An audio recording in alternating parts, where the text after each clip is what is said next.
شریک بن ابی نمیر نے حضرت انس بن مالک رضی اللہ تعالیٰ عنہ سے روایت کی کہ جمعے کے روز ایک آدمی اس دروازے سے مسجد میں داخل ہوا جو دار القضاء کی طرف تھا، اور رسول اللہ صلی اللہ علیہ وسلم کھڑے خطبہ ارشاد فرما رہے تھے۔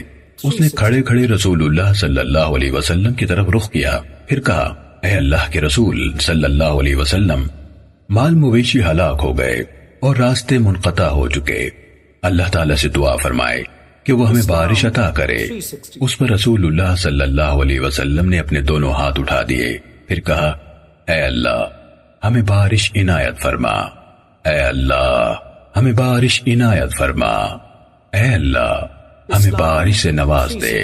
حضرت انس رضی اللہ تعالیٰ عنہ نے کہا، اللہ کی قسم، ہم آسمان میں نہ کوئی گھٹا دیکھ رہے تھے اور نہ کوئی بادل کا ٹکڑا، ہمارے اور سلع پہاڑ کے درمیان کوئی گھر تھا نہ محلہ۔ پھر اس کے پیچھے سے ڈھال جیسی چھوٹی سی بدلی اٹھی، جب وہ آسمان کے وسط میں پہنچی تو پھیل گئی، پھر وہ برسی۔ اللہ کی قسم، ہم نے ہفتے بھر سورج نہ دیکھا۔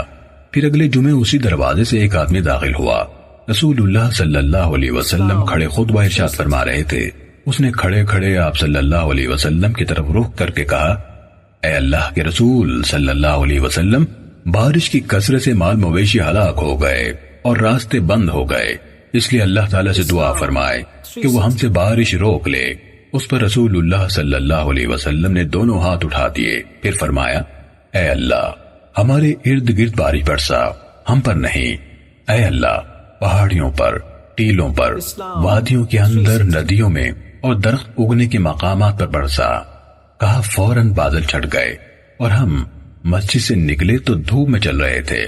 شریک نے کہا، میں نے حضرت انس رضی اللہ تعالیٰ عنہ سے پوچھا، کیا وہ پہلے والا آدمی تھا؟